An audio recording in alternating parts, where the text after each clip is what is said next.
At dito din po, no, kung wala yung paggilos ng Panginoon, hindi po magiging posible ang lahat ng nangyari dito.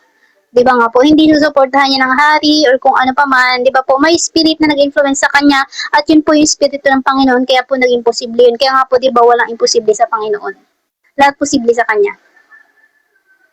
Kasi 'di ba, possible po 'yun na maging iba yung desisyon ni King Darius, but because of the Spirit of God na nag-influence sa kanya, so yun din po yung kanyang ipinahayag, 'di ba nga po, na huwag na kayo makialam diyan. 'Di ba? Doon parang yung suporta niya nandun na sa kalooban ng Panginoon. Yun nga po, pagpapatayo ng templo. At saka 'di ba po, everything are fall into their right places because of God's Spirit. 'Di ba po? At yung power, yung movement ng Panginoon sa kalagitnaan nila. Dito po, no, yung works talaga is lahat mula sa Spirit ng Diyos. At yun din po, He is always in control. At wala pong makakapigil sa itinakda ng Diyos na mangyari ayon sa kanyang kapasyahan. Kasi itinakda niya na yun na i-build yung temple niya, i-build ka, masik mo siya. Diba nga po, kailangan na lang talaga endurance. Diba nga po, pagiging tapat at yung endure till the end. At dito din po, no, He is the builder. Diba nga po? Kasi yun mga vessel niya lang yun sila Zerubbabel. Diba nga po? Because of the Spirit, diba nga po, na umuudyok dun kala Zerubbabel, kala Josue, sa iba pang mga pinuno. It is still the Spirit of God na kumikilos po kasi sa kanila. So, yun nga po, no, ang Panginoon ay builder, diba po, the carpenter, the redeemer of our broken and destroyed spiritual house. So, yun po mga kapatid. Praise God po. Kung may dadagdag po kayo, open mic na lang. Doon po nagtatapos ang ating topic po ngayong hapon. Salamat po.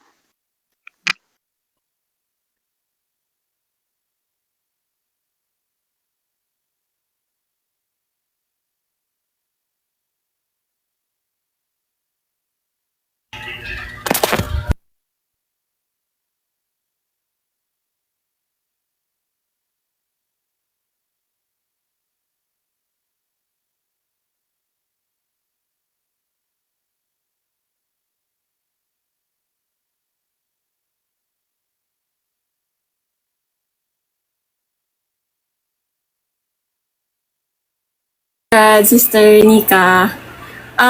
Actually mga kapatid, medyo mahaba to kasi may rinibil lang si Lord ngayon lang habang nagtatapik si Sis Nika. Grabe, amazing si Lord. Kasi na po sa lahat, nagpapasalamat ako kay Lord kasi nagamit niya ang ating kapatid, di ba, ang kanyang boses para maihat ito sa atin. At ngayon lang mga kapatid, nag-reveal si Lord na, naisip ko kasi, yung first temple, mga kapatid, yung kay Solomon, binilt Solomon. Second temple, ito, the-built nga po, ito nila Zerubbabel, no? Yung iba pa, Ezra, Josue. And then, yung pangatlo, mga kapatid, doon napapasok yung spiritual na. Di ba mga kapatid?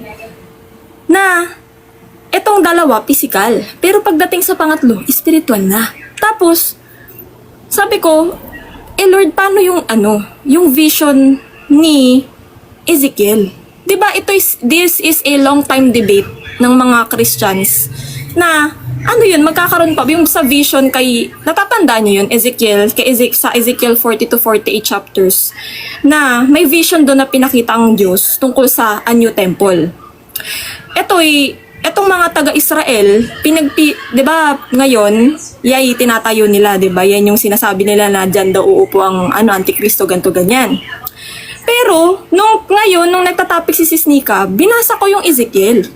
Sabi ko, kung gagawin pa rin yun, yung new temple na physical, mawawala yung masasawalang kabuluhan yung pagsasakripisyo ng Panginoong Hesus. Kasi ibabalik nila sa physical kasi yung sa Ezekiel na vision is old pa. May mga sacrifices pa rin ng hayop. So hindi, ang pinot sa akin ni Lord, hindi na yun mangyayari. Yung nasa vision kasi ito pala yung dahilan. Thank you Lord. Ito pala yung dahilan kasi mga kapatid, ni-reveal ni Lord ngayon lang na itong tinignan ko sa Ezekiel, sabi dito. Wait lang. Buksan ko lang yung Ezekiel mga kapatid. Sa Ezekiel 40 talagang about sa temple kasi, habang nagtatopic si Sis Nika, biglang pumasok sa akin, saka yung ni-reveal din kay Sis Angel na di ba nga, this generation spiritual yung talaga yung temple ng Panginoon. At napunta rin siya dito para, di ba, para sa kanyang bagong temple. At sabi dito, no, ito nakita ko to, Ezekiel 43 verse 10. Sabi dito, as for you, son of man, describe to the house of Israel the temple.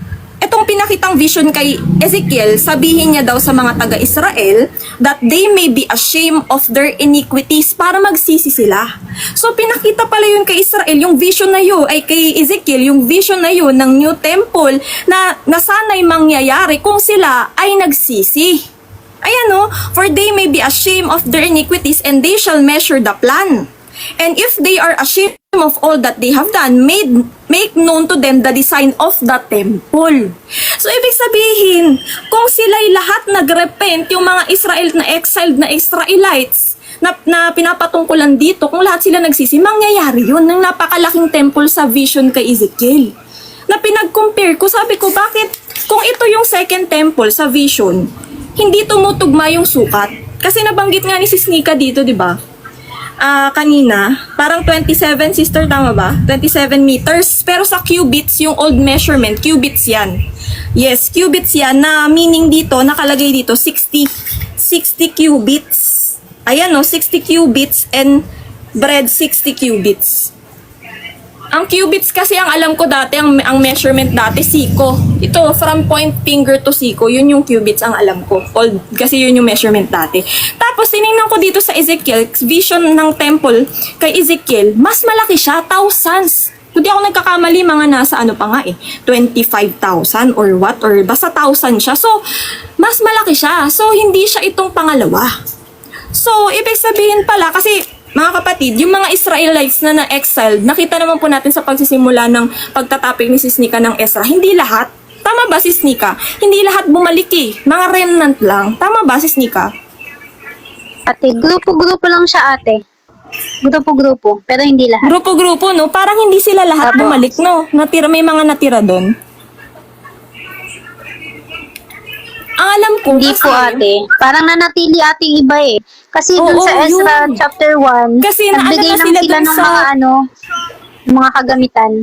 Oo, kumbaga, parang nasanay na sila sa buhay nila doon, no? Kung nasan sila doon sa pinag-excellent sa kanila. So, ibig sabihin, hindi lahat. At sabi nga din dito, Sister Maria, sa Ezekiel 40, chapter 40 hanggang 48, nandun po yung vision kay Ezekiel. Pwede mo mabasa yun. And then, ito, sabi dito no sa Isaiah, though your people be like the sand of the sea, Israel only a remnant will return. So, hindi lahat. Remnant lang yung nakabalik. So, if ever pala, kung sila'y nagsisi, ito yung parang suggested na plan. 'Di ba? Ito yung suggested na plan kay na pinakita kay Ezekiel ang mangyayari, which is hindi nangyari. Kaya itong second temple na physical is mas maliit. 'Di ba? 60 cubits lang versus doon sa vision kay Ezekiel na napakalaki. So ang pinapakita lang po sa atin dito mga kapatid na talagang napakabuti ng Diyos. Ang dami niya na pong binigay ng provision. Ang dami niya nang binigay na warning sa mga tao. Pero, and yet, they chose their own desire. Kaya, hindi po talaga lahat ng pinagkakalooban ng Panginoon ng awa, ng grace, ng kaligtasan, susunod, di ba? So, yun po mga kapatid. At ito rin, na-show din kanina yung mga 3 times. Number 3, di ba? Kung ito nga, first temple, di ba? Yung binilid na ni Solomon. Second temple, ito kala Zorobabel. Third temple, ito na. Itong new spiritual na, di ba? By the Lord Jesus Christ na itong tayo na mismo. Di ba? Hindi na gawa ng tao, ng kamay, kundi mismong tayo na po mismo. We are the temple, we are the church. And then, yung mga pumasok sa akin sa mga 3 times, naalala niyo yung kay Moses. 2 beses po, nabigay sa kanya yung old law kasi nasira po niya yung una, 'di ba, nabasag niya. Yung pangalawa, 'di ba, hinatid ulit sa kanya. And then yung pangatlo pala is ito na, new law na. 'Di ba? Ang galing. Tapos naalala niyo yung pina-struck kay Moses, yung bato. Sa yun mga kapatid, 'di ba, na-topic na rin natin yun mga kapatid. Naalala niyo yun? Tinapik na natin yun, yung na-extract yung bato, tas lalabas yung tubig. Sa 2 beses yun, magkaibang event. First instance sa Exodus 17, verse 1 to 7, and then the second one is in Numbers. Akala natin isang event lang yun na inulit lang, no? Pero hindi, magkaiba sila ng lugar. Magkaiba sila ng sitwasyon, magkaiba sila ng instance. So, nung una, pina-extract sa kanya, sumunod siya, lumabas yung tubig. Pangalawa, dun sa Numbers naman, is sabi ng Panginoon, speak to the rock. Sabihan mo. Kausapin mo yung rock. Pero ang ginawa ni Moses ay in-instruct niya twice. Twice ulit. Ibig sabihin nga kasi pag twice, hindi pa complete. Pag thrice, yun na yung no. So, in-instruct niya twice, which means hindi niya sinunod yung utos ng Panginoon, pero nag-flow pa rin. Nag-flow pa rin yung tubig, physically, para dun sa mga Israelites dun sa wilderness. Pero naparusahan si Moses. 'Di ba? Naparusahan si Moses. Dahil nga siya hindi sumunod dun sa utos ng Panginoon, he was punished by not being allowed to enter the promised land for his disobedience. So so ibig sabihin, itong dalawang to, yung tungkol sa rock, yung pangatlo pala hindi na physical rock. Diba? Spiritual rock na, which is the Lord Jesus Christ. Na yung spiritual rock na yun, doon nagfo-flow yung tubig, hindi na rin physical na tubig, kundi spiritual water, which is water of life, which is Him. Diba? Panginoong Jesus. Ang galing. Thank you, Lord. Tapos, saan pa ba? Yung naging yung complete. Basta ang sinushow talaga ng tree is divine completion po talaga. Yung tree. Yung dove. Remember the dove in the flood. The great flood. Dun sa time ni Noah. First, pag send niya, di ba, anong ibon yun? Yung unang ibon, nag-fail siya dun yung sa dove. Yung ginawa niyang sa dove na is first, pinadala niya bumalik. Second, pinadala niya may pagkabalik, may na sa tuka. May fresh olive shoot na sa, or dahon ata. Raven yung una, no? Hindi counted yun.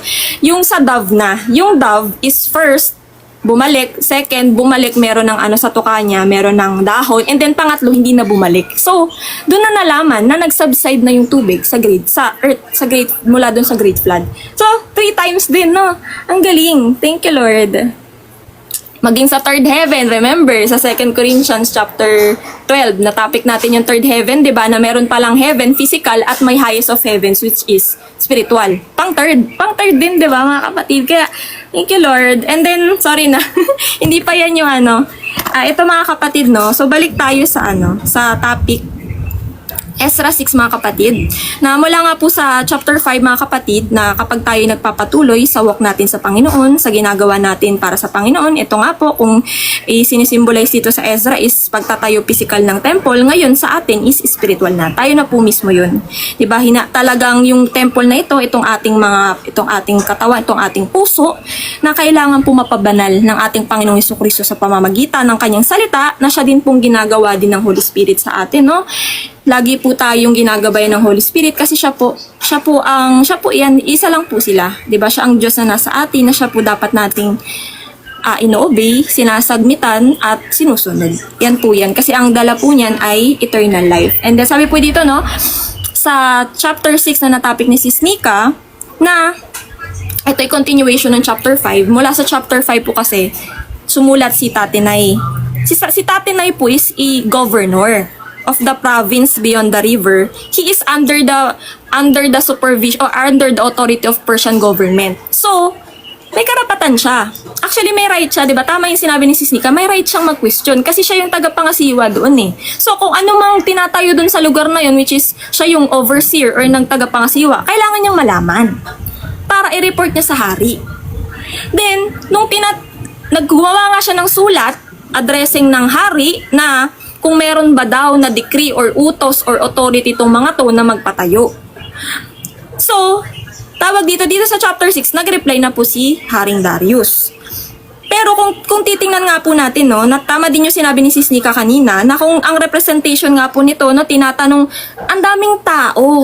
sa paligid natin dito sa mundo na kini-question po tayo sa faith natin kay Lord. Kini-question tayo kung kanino ba tong authority yung ginagawa nating pagpapahayag ng salita. Sinasabihan nga po tayo na kulto, di ba? Sinasabihan tayo na sa authority ng kaaway tayo na gaganito, di ba? Ganun yung persecution na ginagawa sa atin. Kini-question nila na kung meron ba daw tayong mentor, nag-aral ba daw tayo ng Bible, nag-aral ba daw tayo ng husto para daw tayo makahatid ng ganitong salita ng Diyos. Di ba? Ang dami nilang question sa atin. Kini-question din nila kung under what authority ba tayo, which is tayo, never tayo na kailangang may patunayan sa ibang tao. Kasi ang piniplease natin ay Diyos, hindi tao. So kung sila ganun ang tingin nila, so be it. Kasi we are not pleasing people. Tayo ay under authority of the Lord Jesus Christ. He is our mentor, hindi tao. Itong hatid natin ay hindi galing sa tao, kundi galing sa Diyos. Kaya hindi po natin to kailangang malaman sa pisikal na katuroan na galing lamang sa mga tao. Yan nga po yun, ito yung pumasok sa akin na lagi tayong kini-question ng mga tao sa mundo. 'Di ba? Doon sa standard nila. Kailangan, para mabilong ka sa mundo, under ka ng standard nila. Na under ka ng relihiyon, denomination nila. Kapag wala kang denomination, sasabihan ka na kulto. Di ba gaganon yung sasabihin sa atin? Which is, sa atin, tinusunod lang natin yung authority ng Panginoong Hesus na binigay sa atin and we are obedient to Him. We are pleasing Him only. Kaya natin to ginagawa. Kaya tayo patuloy at hindi tayo nakahadlangan. Hindi tayo tumitigil. Hindi tayo napanghihinaan ng loob. Kasi tayo yung nagpiplease ng Diyos. Sa Kanya yung authority, sa Kanyang utos, sa Kanyang salita, sa Kanyang kalooban yung ating ginagawa ngayon at hindi sa ibang tao. Kaya hindi natin para pakinggan yung mga sinasabi nila na masasama, 'di ba? Hindi naman tayo yung sinabihan nila kundi Diyos. So tayo bilang hindi na lang natin sila papatulan. Bagkus, pagpatuloy din natin itong ginagawa natin kasi hindi naman ito para sa atin, hindi naman ito para sa kundi para sa Diyos. At para din po matulungan natin yung mga tupa ng Diyos na naliligaw pa po ngayon. Ito nga po yung ito yung symbolism ng mga exile po dito, na yung remnant na nag-return, mga Israelites. Kasi sila ay mga kapatid, galing nga po sa pagkakaalipin sa ibang bansa, 'di ba, sa Babylonia, nalaman nga po natin na hindi po lahat nagbalik loob sa Diyos. Hindi po lahat sumama dito sa pagre-rebuild ng temple, kundi yung iba na iwan po doon, 'di ba? So, dito mga kapatid ay yung mga nagtayo lamang, bumalik loob sa Diyos, nagtayo nga po ng temple, 'di ba? Sumama po dito kila Zerubbabel, is ito nga po ngayon. Ito po ngayon yung napupuspos po ng Diyos na kahit ang daming mga hadlang, ang daming persecutions, oppositions, tribulation, there comes the hand of the Lord which is His provision, His protection, and 'di ba lahat, susupply niya yan. Kahit nga po gumawa ang kaaway ng masama. Sabi nga po ni Joseph, no, you meant it for evil but God meant it for good. Pwede niyang gamitin yung kaaway, katulad nga po dito, 'di ba? Yung hari ng Assyria sa last verse chapter 6. Sa topic ni Sis Nika, hinipo niya yung puso ng King of Assyria. Ay alam naman po natin yung King of Assyria, kalaban niya ng Israel. Hinipo niya para sila ay tulungan doon sa ginagawa nila, 'di ba? Napakabuti ng Diyos. Kahit po talaga sa side ng kalaban, gagamitin niya yan for His glory, para po matulungan po tayo. Kaya tayo po, wag nating ituring na mga kaaway yung mga nagpo-persecute sa atin. Kasi ang tunay po nating kaaway dito ay spiritual, hindi po yung flesh and blood which is our brothers and sisters. Hindi po yung mga spiritual darkness, spiritual forces ni Satan na umiiral sa isip nila. Na pwede din po, ginagamit din po talaga ng Panginoon, inaalaw niya para tayo matulungan dito sa faith natin. Kasi nare-refine po tayo talagang tumatatag na, alam mo yun, nadadarang tayo ng nadadarang sa apoy. Sabi nga po yan sa sa 2 Corinthians chapter 4. First Peter chapter 1 verse 7. Upang ang kadalisayan ng inyong pananampalataya na mas mahalaga kaysa gintong nasisira, bagamat ito'y sinusubok sa pamamagitan ng apoy, ay maiuwi sa kapurihan, kaluwalhatian at karangalan sa pamamagitan ni sa pagpapakita ni Hesus Kristo. So sinusubok po tayo. Dinadarang tayo sa apoy. Yan po yun. Talagang lahat ng gawain natin, mag-undergo ng mga pagsubok, trials, tribulations, persecutions, oppositions. Lahat yan. Kasi dyan tayo tumatatag. Imagine, pag wala pong ganyan, makakampante ka eh. Kasi walang nag-o-oppose, walang alam mo yun, walang challenge. Wala. Diba? Ibig sabihin nun, kung hindi ka nahihirapan ngayon, kung hindi ka nakikishare sa sufferings ng Panginoon, hindi ka lumalakad sa tamang daan, which is yung linatag niya.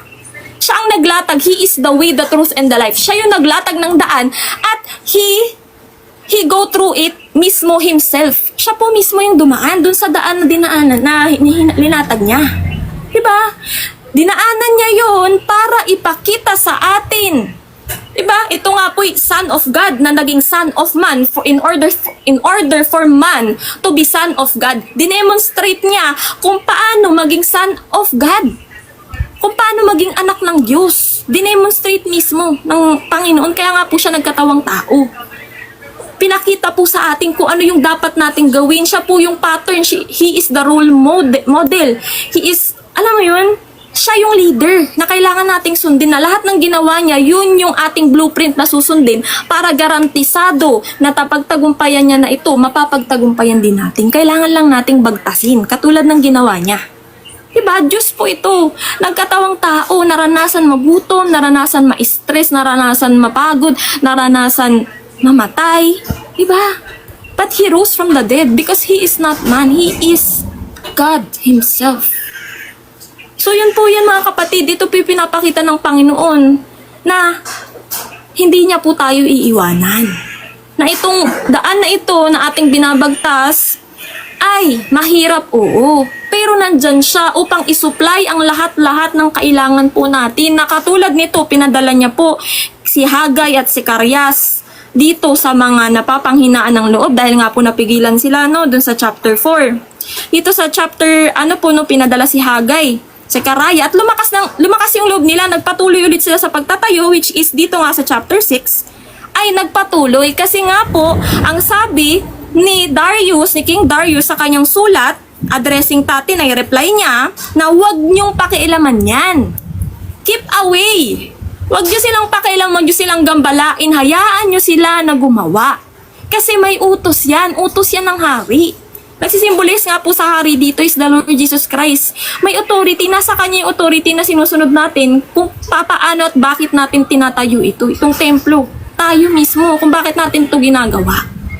Hindi sa authority ng tao, kundi sa authority mismo ng Panginoong Hesus na ito yung identity natin eh. Identity natin wala na sa sarili natin sa ibang tao, kundi nasa Kanya na. Panginoong Hesus. Kaya siya yung ating susundin, hindi yung ibang tao. Kaya ito mga kapatid, na-reveal din po sa akin yung Ruth. Mga kapatid, remember na topic na po natin to matagal na. Si Ruth, na napakaganda pong book. Naging favorite ko yung book na yan kasi ang ganda po pala talaga ng ibig sabihin. Siguro kung i-will ni Lord, matapik natin ulit, yung Ruth. Dito sa Ruth chapter 2 verse 9, na-reveal nga po sa atin na si Boaz po, nagsisimbolismo, ang sinisimbolize po is ang Panginoong Hesus. He is the Redeemer. Diba tawag nga doon kay Boaz Redeemer? So, sinisimbolize niya, diba, ang Panginoong Hesus. At si Ruth, ang sinisimbolize niya is the bride, the church. Diba, faithful.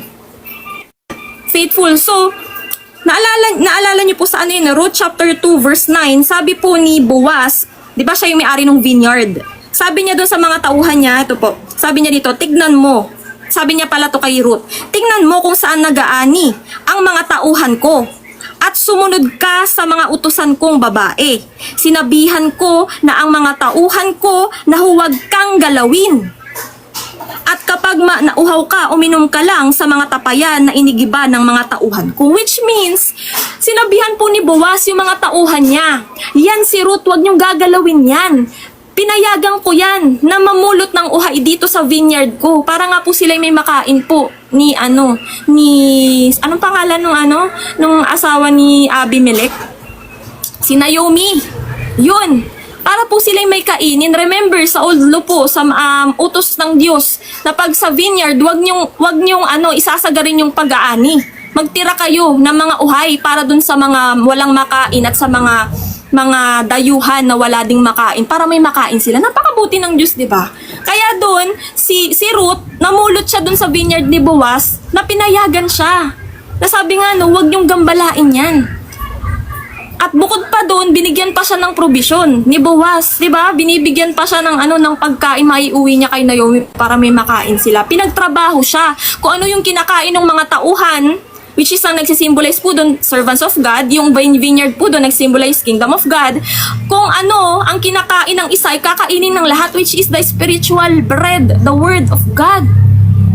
Yan po ay kinakain nating lahat, iisa po. Pantay-pantay po tayo dito. At pantay-pantay po yung may portion. Ang lahat ng citizen po dito sa kaharian ng Diyos, lahat may portion, hindi po pagkukulangin ng Diyos. Kaya hindi na nga po natin kailangan na mag-asam-asam pa katulad ng isang makamundong tao na naghahangad magpayaman. Tayo hindi. We are operating under the authority and grace of the Lord. Na ang sabi niya nga po, Philippians, nasa ilalim lang po yun nung I can do all things through God who, yung sinabi kanina ni ni Sis Nika sa Philippians. Ano nga yan, Sis Nika? Through God who strengthens me po, ate. I can do all things through God who strengthens me. Amen. Nasa ilalim lang nun. Ang sabi nga niya dito, basahin natin. Sabi niya dito, mga kapatid, pasensya na medyo mahaba. Sabi dito, sa Philippians. Ayan, sabi dito, and my God will supply, Philippians 4 verse 19, and my God will supply every need of yours according to His riches in glory in Christ Jesus. So, ibig sabihin, napakayaman ng natin, Creator. Lumikha ng lahat. So, according to His riches, which is unlimited, pagkakalooban niya tayo. Kailangan lang yung ating pananampalataya. Yun nga po yung converter. According to your faith, be it done to you. Kung gano'n ang pananampalataya mo, mangyayari.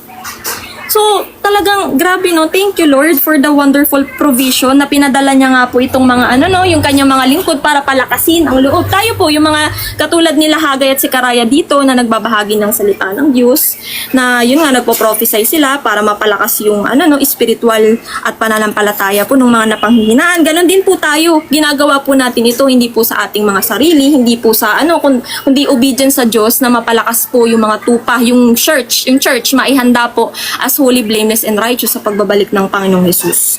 So, kaya po tayo, sabi nga sa 2 Corinthians 4:13, yamang tayo ay mayroong parehong spirito ng pananampalataya na ayon sa bagay na susulat, sumampalataya ako, kaya't ako ay nagsasalita.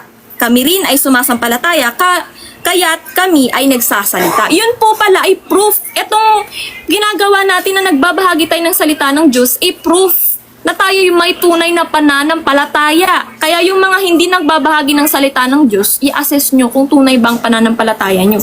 Kasi out of the overflow overflow yan, pinuno ka ng pinuno ng Diyos, lahat ng katotohanan, spiritual blessings, overflow yan yung ginagawa natin, bunga yan ng banal na espiritu. Kaya nagagawa natin to with His glory, His work. Sa Kanya yan, tayo lamang ay vessel, nagre-reflect lamang to sa atin.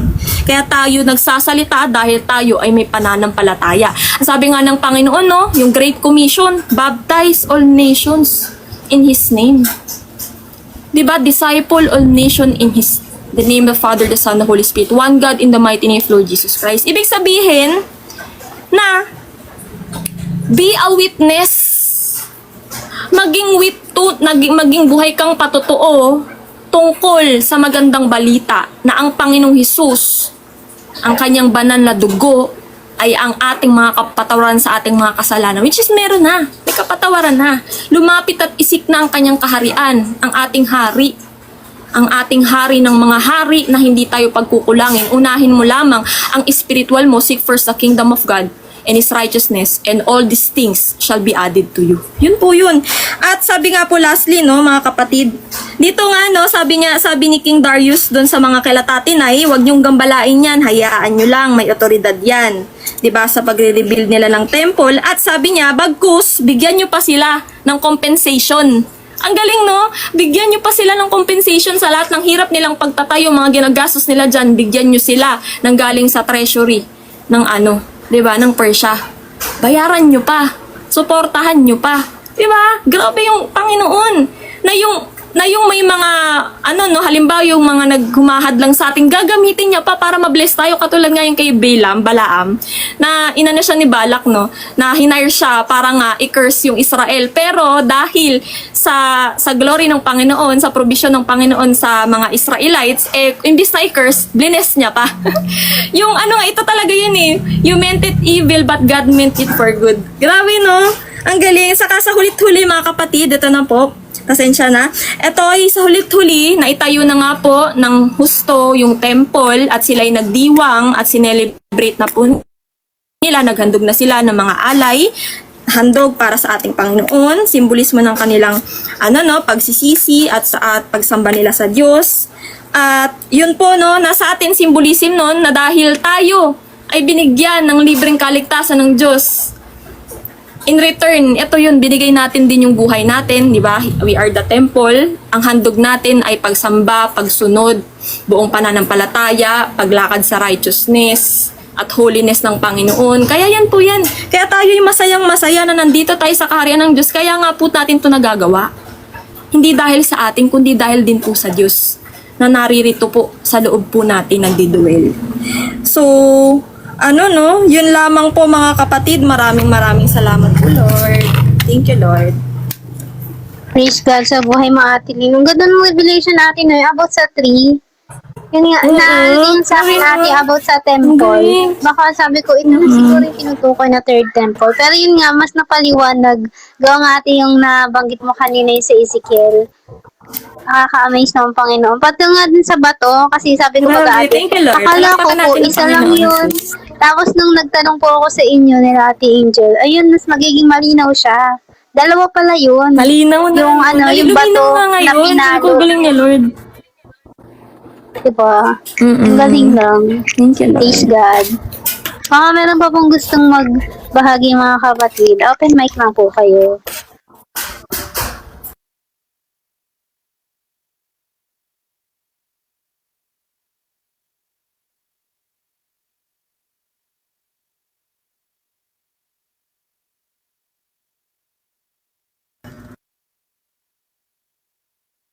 Hello po. Rinig po ba? Rinig po Yes, ba ako? brother. Yes, brother. Ayun. Praise God. So, ang ganda po ng topic kasi binasa ko rin po siya kanina bago mag-start yung live.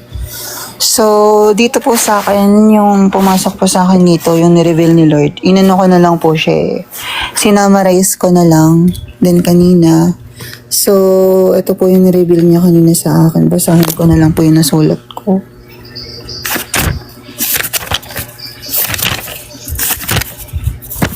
Ito, wait lang po. Hanapin ko lang. Ayun. So, bali yung inano niya po kasi sa akin dito is yung reconcile. Yung pagre-reconcile nga po ng relasyon nga po ng Diyos sa mga Israelites, which is sa atin nga po, diba, representation natin yung mga Israelita and yung mga taga-Jerusalem. Tayo po yun, na mga lumalakad nga po sa Panginoon. And nung once po na tinanggap nga po natin yung salvation, which is the free gift, na dun nga po sa kanyang pagkamatay, na binigay niya nga po sa atin as a salvation, para nga po sa lahat ng tatanggap nito is may freedom na lumapit nga po sa kanya. And dito po, yung sinabi nga po dito is, dito nga po sa nasulat ko, the temple was representing us, that revealing our relationship with God na siyang nawala sa kanya nung Old Testament nga po mga kapatid. And yun nga po, no, pero nang dahil nga sa, yun nga po, nang dahil nga po tayo ay dahil nga po, ganun niya na nga po tayo kamahal, is nagsakripisyo po siya ng kanyang buhay para sa atin. And yun nga po, no, sa kanya nga pong buhay na inalay niya para sa atin, is for all na po yun, once for all, yung ginawa niyang sacrifice. Kaya nga po, diba, yung mga sacrifice na ginagawa nga noon para nga po magrepent sa kanya, 'di ba? Para nga po malinis yung mga pagkakasala. Pero nga po, dun nga sa nangyaring pagsasakripisyo niya, dun nga po sa pagkamatay niya sa cross ng Kalbaryo, is ipinasa-isa niya na para nga po sa kasalanan ng sanlibutan, mga kapatid. And dito rin po, pagpapatuloy ko na sakripisyo niya siya ng kanyang buhay bilang isang sakripisyo para sa ating lahat na siyang naglinis sa ating mga kasalanan. At ngayon na siyang naging tulay natin upang magkaroon muli ng relasyon sa Kanya, na siyang nawala noon tulad ng templo na nabanggit dito, na siyang binubuo muli na hindi na nga physical ngunit spiritual na templo, tulad nga po 'di ba ng mga nabanggit nga po nila Ate Lynn, na hindi na nga po ni-rebuild as a physical temple ng Panginoon nung bumaba nga po siya dito, yung mga nabanggit nga po ng ating mga kapatid lastly nga po na na-share nila, but is spiritual na po na hindi na mabubulwag pa, mga kapatid. Yun po yung nireveal sa akin kanina nung binasa ko po ito. And pagpatuloy ko po na siyang nasa ating loob na, which is tayo na po yun, yung mga templo nga po ng Diyos, which is the vessel, the church of the Lord, mga kapatid, na ito na nga po, na nasa puso na po natin, nakapaloob na siya sa ating mga puso, yung templo ng Diyos na siyang pinananahan ng ating Panginoong Hesukristo, na yun na nga po naglilinis sa atin, nagsasanctify sa atin, na yun nga po 'di ba nabanggit rin ni Sister Nika yung about nga po 'di ba sa paglilinis ng mga kasalanan, which is yun nga po sa atin ngayon, sanctification, and isa na nga rin po yung pagkamatay nga po ng ating Panginoong Hesukristo na siyang tuluyan na naglinis sa ating mga kasalanan sa lahat nga po ng tatanggap nga na salvation na binigay niya nga po para sa atin, na nabanggit nga po 'di ba sa mga ilang verses nga po na nabasa, and dito nga po sa natakal ni Sister Nika, mga kapatid. And yun nga po, 'di ba, nung nabuo na nga po yun, is meron na tayong freedom na lumapit nga po sa Panginoon kapag once nga po na nagatapa tayo sa pagkakasala, papapalinis po tayo sa Kanya, magkukonfess po tayo sa Kanya na nakagawa tayo, and magpapatuloy pong muli sa ating paglakad sa Kanya, which is mas magpapatibay palalo sa ating faith kung ano man po yung nagawa nating pagkakasala or pagkakadapa natin, na may magbibigay lesson sa atin para mas magpatatag pa nung pananampalataya natin sa Kanya, and mas magpatibay pa ng pananampalataya natin sa Kanya on our walk. So, yun lang naman po yung ni-reveal, mga kapatid. Salamat po. Praise God. Thank you, Lord God. Praise God, Brother Daniel. Ayun, Ate Angel, baka meron pa. Ayan, meron din Sis Nika, babasahin ko na lang yun sa akin siguro. Ito, kanina lang din to ni-reveal sa akin. Medyo maingay nasa labas ako. Pasensya na kayo mga kapatid. Ayan, isa mapagpalang hapon. Bali po, karugtong lang din to nung sinabi ni Daniel na about sa physical temple, kagaya nga po na yung ni-reveal sa akin na mga kapatid, dito 'di ba naglabas po si Haring Cyrus ng naipatayo ang templo ng Diyos sa Jerusalem na pag-aalayan ng mga alay, at kailangan dito pantay ang sukat ng taas ng metro at ang luwang nito. 27 ang taas at 27 ang luwang, at 3 patong ang malalaking bato, at sa ibabaw ng mga ito, papatong naman ng isang troso. At kukunin na ibabayad sa yaman o kabangyaman ng hari. Mga kapatid, dito, maipapasok natin ito sa pagkatawang tao po ng ating Panginoong Diyos, na para mabuo ang kanyang templo, which is spiritual temple, na kanya muna sinunod ang utos ng ating Ama, Diyos Ama, na ibahagi ang katotohanan sa salita ng Diyos. At dito po, kinailangan ipantay ng Panginoong Hesus ang kanyang sarili sa mga tao. At para ang pananampalataya at tiwala ng tao o ng mga taong tinawag at naglilingkod sa Kanya, Dito po, yung taas na tinutukoy, ito po kasi niribili sa akin, dito po yung taas na tinutukoy, ito po yung pagbibigay ng respeto natin sa ating Panginoon, sa Panginoong Diyos na naging tapat ang pagmamahal niya na ibinigay niya sa ating lahat. And then dito po, yung saluwang na sinasabi po dito ay tinutukoy naman po ito sa ating pananampalataya, faith, pagtitiwala sa ating Panginoon. And then ang pundasyon naman po na tinutukoy dito ay ang pundasyon, dahil ang pundasyon po natin dito ay ang Panginoong Jesus. Siya po naging pundasyon ng magsakripisyo siya ng kanyang buhay at tiniis yung mga pang-uusig, persecution, yung mga pagpapakamatay niya, di ba? Siya ang naging haligi na nagpatatag sa ating pananampalataya. At ang isa naman po dito ay ang yung troso, 'di ba? Yung troso. Ang troso naman dito ay sumisimbolo sa krus kung saan po napako ang ating Panginoon na inalay niya ang kanyang buhay para mabayaran ang ating mga kasalanan, which is restoration or redemption sa atin.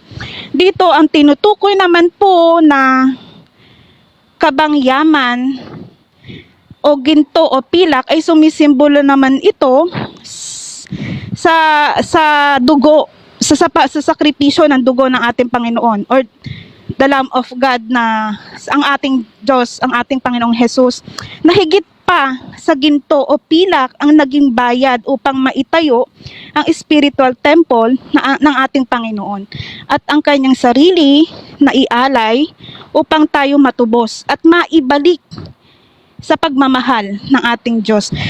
Yan lang naman, Mika, yung nakuha ko. Hindi ko na masyadong nabasa din kanina lahat kasi yun na lang din eh. Lahat na din siya na ano. Ayan lang po mga kapatid, salamat. Medyo malakas ang hangin. Amen. Praise God, Ate Angel, sa karagdagang revelation. Dito nga, ate, no, yung about sa, malaking bato, tapos 3 patong, yung nabanggit ni Ate Linden kanina, yung mga bato na, di ba nga po, na in-instruct ni Moises, di ba nga po, at yung pangatlo, yun ang Panginoong Jesus. Tapos, di ba nga po, yung about din dito sa isang troso, no, kung saan yung cross of Calvary nga po, no. Ang galing. Nakaka-amazing revelation dito sa, verse 4. Pati yung dito sa kabangyaman, which is yung blood nga ng Panginoon, na siyang tutubos dun sa mga tao na tatanggap sa Kanya. Praise God. Ayun, meron pa ba kayong dadagdag mga kabatid?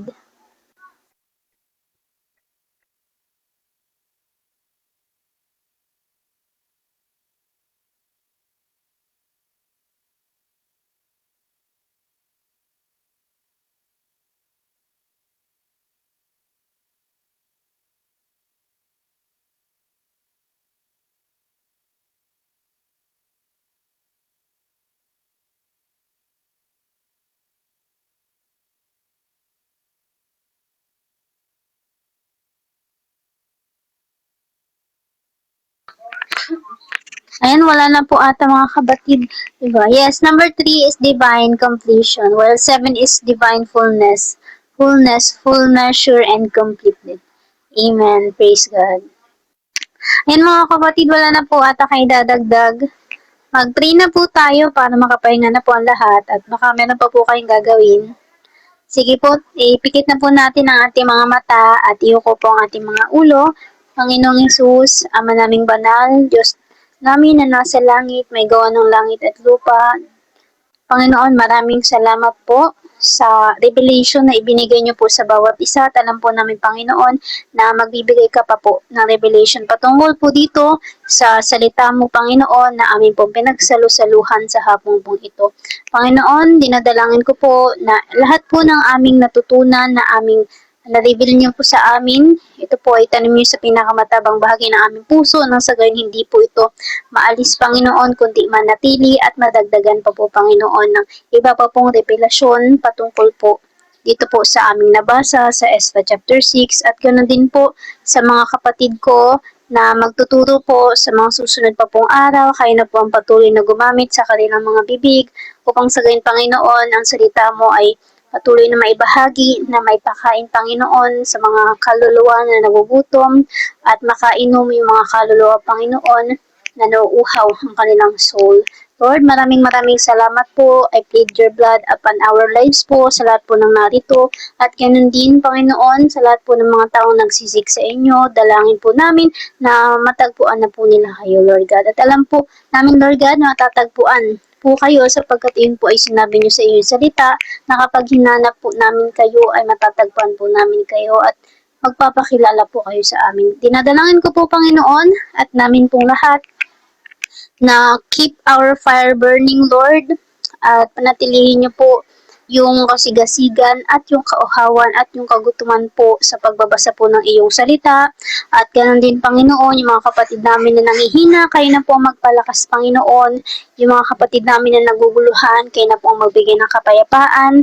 Mga kapatid namin na nahihirapan, Lord God, kayo na po ang magbigay sa kanila ng peace at ng mga way, Lord God, nang sa gayon na pagtagumpayan po nila iyon, kasama po kayo. At we declare it, Lord, na we are in victorious side because of you, na pagtagumpayan niyo na po ang mundong to at yun po ang sabi niyo sa iyong salita at ang iyong salita po ay mapangahawakan. Kaya maraming salamat po sa sakripisyo niyo sa krus ng Kalbaryo, dahil kung hindi po dahil doon sa inyong dugo, Panginoon, ay wala pong repentance, hindi sa mercy at pagmamahal niyo, Lord, wala po ang lahat ng ito at wala po to. Wala po kami rito at posible po, Panginoon, na nasa mundo pa rin kami. Ngunit salamat po dahil isa po kami sa inyong isineperate sa mundong to para po kami ay mas magbunga pa at gayon din mamuhay po ng ayon po sa inyong kalooban at nang sa gayon hindi po kami pa mapahamak, kundi, Panginoon, maging vessel nyo para sa mga tao pong ipinasya niyo pong maliligtas. Panginoon, maraming salamat po. Hanggang dito na lang po aking dalangin. Kayo na po ang bahala po sa bawat isa. Ang panalangin po ng bawat isa, inyo pong nalalaman. Itinataas ko na po itong lahat sa inyo. At kayo po ang patuloy na magbigay ng katagumpayan at lahat po ng pangangailangan, Lord God, ng inyo pong mga anak. Dahil, Lord, sabi mo, kayo po ang magpo-provide sa amin sapagkat kami po ay citizen nyo at kayo po ang aming hari, Panginoon. Kayo lang po ang aming itataas. For yours is the kingdom, the power, the glory, the victory, everything, Lord, is for you. Panginoon, maraming salamat po. In the mighty name of Jesus Christ of Nazareth, we pray. Amen. Shalom po. Hello! Shalom. Shalom! Shalom po. Praise God. Shalom.